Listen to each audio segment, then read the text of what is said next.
പ്രണയം ഭാഗം 4. അമൃതയുടെ ഹൃദയം വല്ലാണ്ട് മിടിക്കാൻ തുടങ്ങി. അമ്മയോട് എന്തു പറയണമെന്ന് അവൾക്ക് സംശയമുണ്ടായിരുന്നില്ല. പക്ഷേ അതെങ്ങനെ പറഞ്ഞു മനസ്സിലാക്കുമെന്ന് അവൾക്കറിയില്ലായിരുന്നു.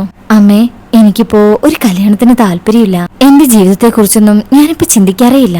അച്ചുവിന് വേണ്ടിയാ ഞാൻ ജീവിക്കുന്നത് തന്നെ. ഈ ഒരു അവസ്ഥയിലെ ഞങ്ങളുടെ ജീവിതത്തിലേക്ക് വേറൊരാളെ കൊണ്ടുവരാൻ എനിക്ക് താല്പര്യമില്ല. ഞങ്ങൾ ആർക്കും ഒരു ബുദ്ധിമുട്ടും ഉണ്ടാക്കാതെ ജീവിച്ചോളാം. അമൃത അമ്മയെ നോക്കാതെ ഇങ്ങനെ പറഞ്ഞൊപ്പിച്ചു.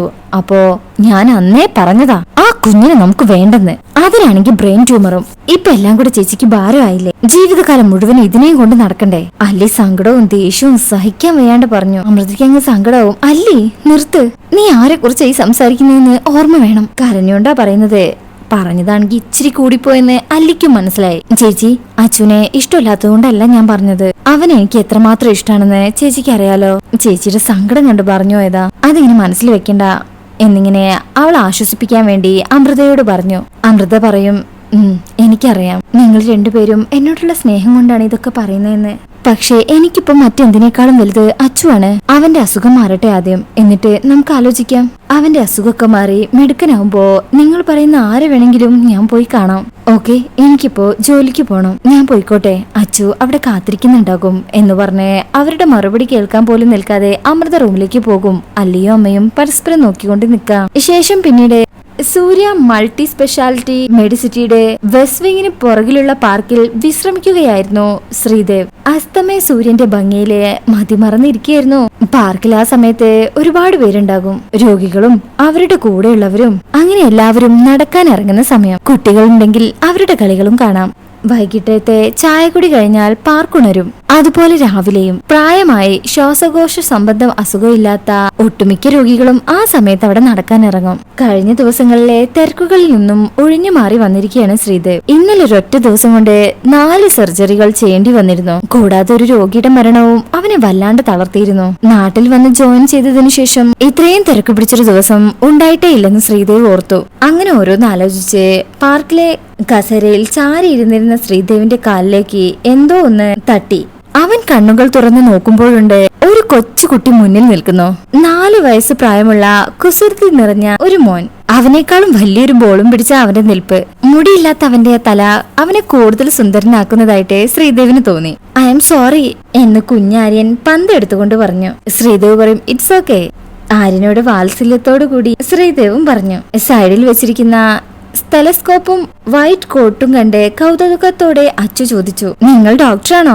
അതെല്ലോ എന്ന് ശ്രീദേവി ചിരിച്ചുകൊണ്ട് പറഞ്ഞു. അച്ചു പറയും, ഡോക്ടറെ കാണാൻ സുന്ദരനാണല്ലോ. റീത്ത സിസ്റ്റർക്ക് ഡോക്ടറെ കണ്ടാൽ എന്തായാലും ഉറപ്പായിട്ടും ഇഷ്ടാവും. പിന്നെ എന്നെ കല്യാണം കഴിക്കുന്നു തോന്നില്ല.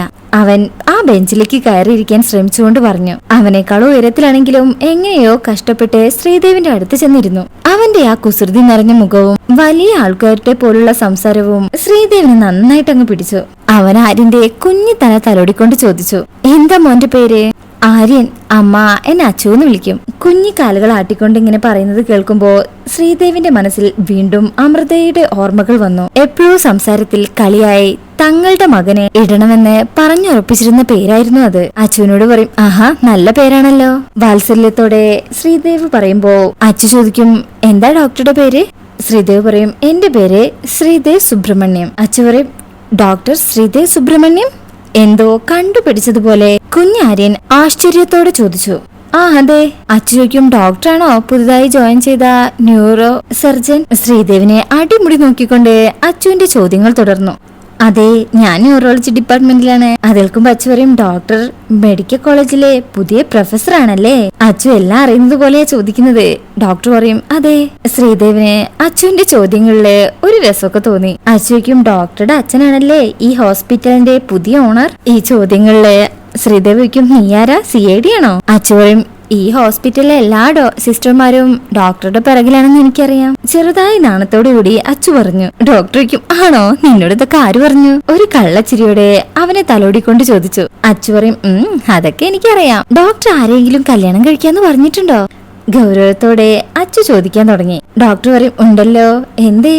ഇത് കേൾക്കുമ്പോ അച്ചുവിന്റെ ഗൗരവം നിറഞ്ഞ മുഖം കണ്ട് ശ്രീദേവിന് ചിരി വന്നു. താഴെ കിടക്കുന്ന ഫുട്ബോളില് കാലുകൊണ്ട് തട്ടിയിട്ട് ഒരു ചെറിയ സങ്കടത്തോടെ അച്ചു പറയാണ്, എന്റെ അമ്മയോട് ഡോക്ടർ കല്യാണം കഴിക്കാന്ന് പറയാന്ന് വിചാരിച്ചു. അല്ല, ആര്യന്റെ അച്ഛനെവിടെ? അച്ചു പറയും, എന്റെ അച്ഛനും അമ്മയും ഇപ്പൊ ഒരുമിച്ചല്ല താമസിക്കുന്നത്, ഞാൻ അമ്മയുടെ കൂടെയാ. തല താഴ്ത്തിക്കൊണ്ട് അച്ചു പറഞ്ഞു. അതിന് മറുപടി ഒന്നും പറയാനാകാതെ ശ്രീദേവും. അച്ചു പറയും, ഡോക്ടർ, എന്റെ അമ്മ ഒരുപാട് കഷ്ടപ്പെടുന്നുണ്ട്. എന്നും എന്റെ അടുത്തേക്ക് വരണം, ജോലിക്ക് പോണം, എന്റെ എല്ലാ കാര്യങ്ങളും നോക്കണം. പിന്നെ എന്റെ അമ്മ സുന്ദരിയാ, ഡോക്ടർ പോലെ തന്നെ. നിങ്ങള് തമ്മില് നല്ല മാച്ചാണ് ഡോക്ടർ. പിന്നെ അമ്മ ഭയങ്കര സ്ട്രോങ് ആ, നമ്മുടെ ഹൽക്കിനെ പോലെ. അവൻ കൈ ചുരുട്ടി വായുവിലേക്ക് ആഞ്ഞിടിച്ചുകൊണ്ട് പറഞ്ഞു. എപ്പോഴും അമ്മയോട് കല്യാണം കഴിക്കാൻ പറഞ്ഞ് വഴക്കു പറയും. എന്നാ അമ്മ സമ്മതിക്കില്ല. അച്ചുട്ടനെ ഒറ്റയ്ക്കാക്കാതിരിക്കാനാ. അതെനിക്കറിയാം. ശ്രീദേവിക്കും അതെങ്ങനെ ആര്യനറിയാം? അത് അച്ചുട്ടൻ മാത്രമേ അമ്മയ്ക്കുള്ളൂന്ന് അമ്മ എപ്പോഴും എന്നെ കെട്ടിപ്പിടിച്ച് പറയുന്നതല്ലേ. എന്നാ അമ്മ നല്ല ചെക്കനെ കല്യാണം കഴിച്ചാ അമ്മയ്ക്ക് ഇത്രയ്ക്ക് കഷ്ടപ്പെടണ്ടല്ലോ. അച്ചു വളരെ പക്വതയോടുകൂടെ സംസാരിച്ചുകൊണ്ടിരുന്നു. അച്ചുവിന്റെ വാക്കുകൾ കേട്ടപ്പോ ശ്രീദേവിന്റെ ഉള്ളിലെ ഒരു വേദന മുളപൊട്ടി. ഈ കുഞ്ഞു പ്രായത്തിലും ഇവൻ എന്തൊക്കെയാ ആലോചിച്ചു കൂട്ടുന്നതെന്ന് അത്ഭുതത്തോടു കൂടി ശ്രീദേവ് ചിന്തിച്ചു. അമ്മയെക്കുറിച്ചുള്ള അവന്റെ വേവലാതി കേട്ടപ്പോ ശരിക്കും സങ്കടം തോന്നി. അങ്ങനെ അച്ചുവയ്ക്കും, ഡോക്ടർ, എന്റെ അസുഖം മാറുമോ? ദയനീയമായ ഈ ചോദ്യത്തിനു മുന്നിൽ ശ്രീദേവ് ദയനീയമായിട്ട് നോക്കി. പിന്നല്ലാതെ ആര്യന് അസുഖമൊക്കെ മാറി പെട്ടെന്ന് സുഖാവുമല്ലോ. ഓപ്പറേഷൻ ചെയ്ത തുന്നലിന്റെ പാടുകളുള്ള ആ തല തടവിക്കൊണ്ട് ശ്രീദേവ് പറഞ്ഞു. ആര്യന്റെ അസുഖം എന്താണെന്ന് കൃത്യമായി മനസ്സിലായില്ലെങ്കിലും അവനെന്തോ കാര്യമായ സർജറി കഴിഞ്ഞിട്ടുണ്ടെന്ന് ശ്രീദേവിന് മനസ്സിലായി. കുഞ്ഞാര്യൻ ഒരു നെടുവീർപ്പിട്ടുകൊണ്ട് പറഞ്ഞു, ഞാൻ പെട്ടെന്ന് മരിച്ചുപോയാ എന്റെ അമ്മയ്ക്ക് വല്ലാതെ സങ്കടാവില്ലേ? അമ്മ ഒരുപാട് കരയും. എന്റെ കൂട്ടുകാരി ഏഞ്ചൽ ഒരു ദിവസം ഇങ്ങനെ ഉറങ്ങിയിട്ടേ പിന്നെ എണീറ്റതേ ഇല്ല. എന്റെ ഒപ്പം പിന്നെ അവള് കളിക്കാനും വന്നിട്ടില്ല. അവളുടെ അമ്മ കരച്ചിലായിരുന്നു. അതുപോലെ ആവോ എന്റെ അമ്മ? അമ്മ കരയുന്നത് എനിക്ക് ഇഷ്ടമല്ല. അതുകൊണ്ട് എനിക്ക് പെട്ടെന്ന് സുഖാവോ അല്ലേ ഡോക്ടർ? ശ്രീദേവിന് ആര്യന്റെ മുഖത്ത് പോലും നോക്കാൻ പറ്റിയിരുന്നില്ല. ഒരു കരച്ചിൽ തൊണ്ടയിൽ കുടുങ്ങി അവനോട് എന്തു പറയണമെന്നറിയാതെ ശ്രീ അവിടെ ഇരുന്നു. പരസ്പരം ഒന്നും മിണ്ടുന്നില്ലെങ്കിലും അവർ തമ്മിൽ എന്തോ ഒരു സൗഹൃദം ഉടലെടുക്കുന്നുണ്ടായിരുന്നു. കുറച്ചു സമയത്തെ മൗനത്തിനു ശേഷം പെട്ടെന്ന് എന്തോ ഓർത്തുകൊണ്ട് കുഞ്ഞാര്യം പറഞ്ഞു, ഡോക്ടർക്ക് ഞാനൊരു സാധനം കാണിക്കാം. അതെന്താണെന്ന് പറയാമോ? അച്ചൊരു മജീഷ്യനെ പോലെ പോക്കറ്റിൽ കൈയിട്ടുകൊണ്ട് ചോദിച്ചു. എന്താ, കാണിക്ക്, കൗതുകത്തോടെ ശ്രീദേവ് പറഞ്ഞു. അച്ചുവയ്ക്കും, ഡോക്ടർ ഇത് ഉപയോഗിക്കാറുണ്ടോ എന്ന് ചോദിച്ചുകൊണ്ട് അവൻ പോക്കറ്റിൽ നിന്ന് ഒരു സാധനം ശ്രീദേവിന് എടുത്തു നീട്ടി. ഇത് കാണുമ്പോ ശ്രീദേവി ഞെട്ടും. കോണ്ടം. ശ്രീദേവ് അക്ഷരാർത്ഥത്തിൽ ഞെട്ടിത്തരിച്ച് നിന്നു പോവാ. ഒരക്ഷരം പോലും പറയാൻ കഴിയാതെ ആര്യന് മുന്നിൽ അവനിരുന്നു. നല്ല പാക്കിങ്ങോട് കൂടി അത് ശ്രീദേവ് ഇതുവരെ കേൾക്കാത്ത ഒരു കമ്പനിയുടെ പുതിയ പ്രൊഡക്റ്റ് ആണെന്ന് തോന്നുന്നു. ആ സാമ്പിള് കണ്ടപ്പോ ശ്രീദേവിന്റെ മുഖത്തെ ഭാവമാറ്റം ശ്രദ്ധിച്ച ആര്യൻ അതിലെന്തോ പന്തികേട് തോന്നി. അവൻ തലചൊറിഞ്ഞുകൊണ്ട് വിശദീകരിച്ചു, അമ്മ പറഞ്ഞിട്ടുണ്ട് ഇത് ആരെയും കാണിക്കാൻ പാടില്ലാത്ത എന്തോ മോശ സാധനമാണെന്ന്. പക്ഷെ എന്റെ രോഗം മാറ്റാൻ വേണ്ടി അമ്മ കുറേ ജോലി ചെയ്യുന്നുണ്ട്. അമ്മ ഇതൊക്കെ ആവശ്യമുള്ളവർക്ക് കൊടുക്കാറുണ്ട്. അപ്പൊ ഞാനും കരുതി ആവശ്യമുള്ളവരെ സഹായിക്കാന്ന്. അമ്മ പറഞ്ഞിട്ടുണ്ട് ആരെയും പറ്റിക്കാത്ത എന്ത് ജോലി വേണമെങ്കിലും ചെയ്യാന്ന്. ഡോക്ടർക്ക് ഇത് ആവശ്യമുണ്ടോ? ഞാൻ തരാം. അച്ചു നിഷ്കളങ്കമായ മുഖത്തോടെ ശ്രീദേവിനെ പ്രതീക്ഷയോടെ നോക്കി. പക്ഷെ ശ്രീദേവ് എന്ത് മറുപടി പറയണമെന്നറിയാതെ അല്പസമയം മിണ്ടാതെ നിന്നു. ഈ പ്രായത്തിൽ കുട്ടികൾ ഇങ്ങനെയൊക്കെ സംസാരിക്കുമെന്ന് ശ്രീദേവിനൊരു അത്ഭുതം തോന്നി. കുട്ടിത്തം വിളമ്പുന്ന അവന്റെ നോട്ടത്തിന്ന് രക്ഷപ്പെടാൻ കഴിയാതെ അവൻ മറുപടിക്ക് വേണ്ടി തിരഞ്ഞു. എന്തോ കാര്യമായി ചിന്തിച്ചുകൊണ്ടിരുന്ന ശ്രീദേവിന്റെ മുഖത്ത് മൃദുലമായി ഒന്ന് തൊട്ട ശേഷം അച്ചു തുടർന്നു, ഡോക്ടർക്ക് ഇത് എന്തിനുള്ളതാണെന്ന് അറിയാമോ?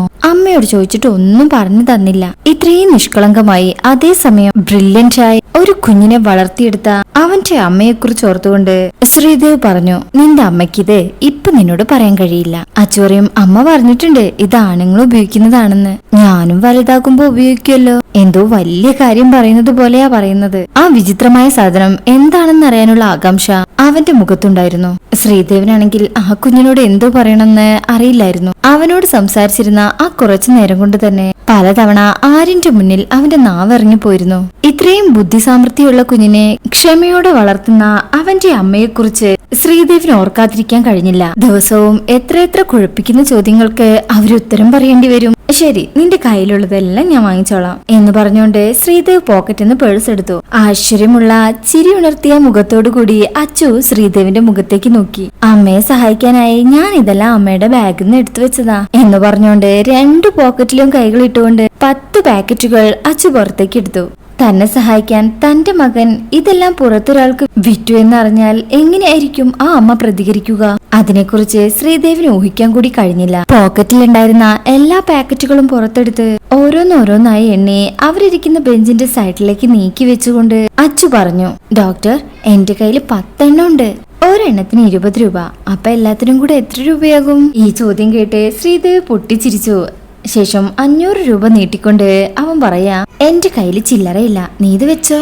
ഇത് വലിയ പൈസയാണോ? എന്നാലേ അടുത്ത തവണ എന്റെ കയ്യിൽ നിന്ന് തന്നെ വാങ്ങിച്ചാ മതി. അപ്പൊ ശരിയാവില്ലേ എന്നവൻ നിഷ്കളങ്കമായി ചോദിച്ചു.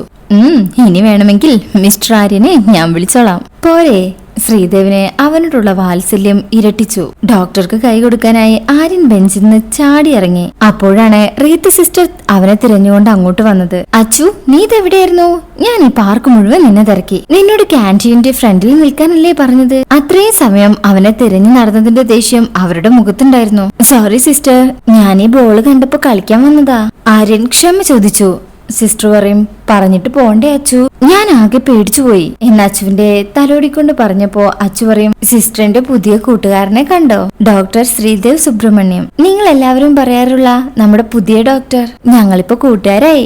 അച്ചുവിന്റെ സംസാരത്തിലെ സിസ്റ്ററെ നോക്കാൻ തന്നെ ഡോക്ടർക്ക് മടി തോന്നി. ഭാഗ്യത്തിന് സിസ്റ്റർ വരുന്നത് കണ്ടപ്പോഴേ എല്ലാ പാക്കറ്റുകളും വേഗം പോക്കറ്റിലേക്ക് തിരികിയിരുന്നു. Hi doctor Sreedev. ആര്യന്റെ വാക്കുകൾ ഡോക്ടറിലെന്ന പോലെ സിസ്റ്ററിലും നാണം വരുത്തിയിരുന്നു. അത്രയും സമയം വളരെ ശാന്തനായി ആര്യനോടൊപ്പം ഇരുന്നിരുന്ന ശ്രീദേവ് പെട്ടെന്ന് അസ്വസ്ഥനാവുന്നത് പോലെ തോന്നി.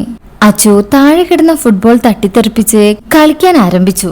അവന്റെ കളി കണ്ടു നിൽക്കവേ ശ്രീദേവ് സിസ്റ്ററിനോട് ചോദിച്ചു, ആര്യൻ എന്താ അസുഖം? റീത്ത സിസ്റ്റർ പറയും, ബ്രെയിൻ ട്യൂമർ. ഇത് ലാസ്റ്റ് സ്റ്റേജ് ആണോ ഇപ്പോ? ശ്രീദേവ് അന്വേഷിച്ചു. അതെ, ലാസ്റ്റ് സ്റ്റേജ് ആണ് ഡോക്ടർ. അധികം ഹോപ്പൊന്നുമില്ല അവന്റെ കാര്യത്തിൽ, സിസ്റ്റർ നിസ്സഹായതയോട് കൂടെ പറഞ്ഞു. What about ട്രാനിയോട്രോമി? ശ്രീദേവ് വീണ്ടും അന്വേഷിച്ചു. അത് കൊച്ചു കുഞ്ഞായതുകൊണ്ട് ചില കോംപ്ലിക്കേഷൻസ് ഉണ്ട്, പിന്നെയും വേറെന്തൊക്കെയോ കോംപ്ലിക്കേഷൻസ്. സിസ്റ്റർ പറഞ്ഞോ? ഈ വാക്കുകൾ ശ്രീദേവിന്റെ മനസ്സിൽ ഒരു നൊമ്പരമായി തീർന്നിരുന്നു. കുറച്ചു സമയത്തെ പരിചയം കൊണ്ട് തന്നെ അവൻ ശ്രീദേവിനെ ഏറ്റവും അടുപ്പമുള്ള ഒരാളായി മാറിയിരുന്നു. എന്തോ ഒരു പൂർവ്വ ബന്ധം അവർ തമ്മിലുള്ളതുപോലെ ആ കൊച്ചു കുഞ്ഞ് ശ്രീദേവിന്റെ ഹൃദയത്തിൽ സ്ഥാനമുറപ്പിച്ചു. എനിക്ക് ഇന്നൊരു സർജറി കൂടിയുണ്ട് സിസ്റ്റർ, ഞാൻ നടക്കട്ടെ എന്ന് പറഞ്ഞ് ശ്രീദേവിന്റെ സാധനങ്ങൾ എടുത്ത് അവിടുന്ന് പോവാണ്. Okay doctor. ഈ സമയം അച്ചു വിളിച്ചു പറയും, ഗുഡ് ബൈ ഡോക്ടർ. കളിക്കുന്നതിനിടയിലൂടെ കൈ വീശിക്കൊണ്ട് അച്ചു പറഞ്ഞു. ആര്യനും ബൈ പറഞ്ഞുകൊണ്ട് ശ്രീദേവ് തിരിച്ചു നടന്നു. അപ്പോ അച്ചു പറയും, ഡോക്ടർ സൂപ്പർ അല്ലേ? തന്റെ കയ്യിലെ എല്ലാ പാക്കറ്റും ശ്രീദേവ് വാങ്ങിച്ചു തോർത്ത് അച്ചു സന്തോഷത്തിലാണ്. സിസ്റ്റർ പറയും, അച്ചു നിങ്ങൾ ഒരുമിച്ചിരുന്നപ്പോ എനിക്കൊരു കാര്യം തോന്നി, എന്താന്ന് കേൾക്കണോ? എന്താ സിസ്റ്ററെ? ആകാംക്ഷയോട് കൂടിയുള്ള അച്ചുവിന്റെ ചോദ്യത്തിന് സിസ്റ്റർ പറയും, നിങ്ങൾ രണ്ടുപേരും ഒരുപോലെ ഇരിക്കുന്ന അച്ചു. സിസ്റ്റർ ആശ്ചര്യത്തോടെ പറഞ്ഞു, അത് പിന്നെ ഞങ്ങൾ രണ്ടാളും സുന്ദരന്മാരല്ലേ? അച്ചു ഇങ്ങനെ പറഞ്ഞ് ചിരിച്ചുകൊണ്ട് പന്തുകളി തുടർന്നു. താൻ ഇതുവരെ ഇത് ശ്രദ്ധിച്ചില്ലല്ലോ എന്ന് അത്ഭുതത്തോടുകൂടെ ചിന്തിക്കുകയായിരുന്നു റീത്ത സിസ്റ്റർ. വാസ്തവത്തിൽ ആര്യനും ശ്രീദേവും തമ്മിലുള്ള ബന്ധം എന്നേക്കുമായി മറനീക്കി പുറത്തേക്ക് വരുമോ? എത്രയാണ് ഈ പാർട്ടിലുള്ളത്? നെക്സ്റ്റ് പാർട്ടിനായിട്ട് വെയിറ്റ് ചെയ്യാം. ഇഷ്ടപ്പെട്ടിട്ടുണ്ടെങ്കിൽ ലൈക്ക് ചെയ്യാനും പിന്നെ നിങ്ങളുടെ അഭിപ്രായങ്ങൾ കമന്റായി രേഖപ്പെടുത്താനും മറക്കരുതേ. Thank you.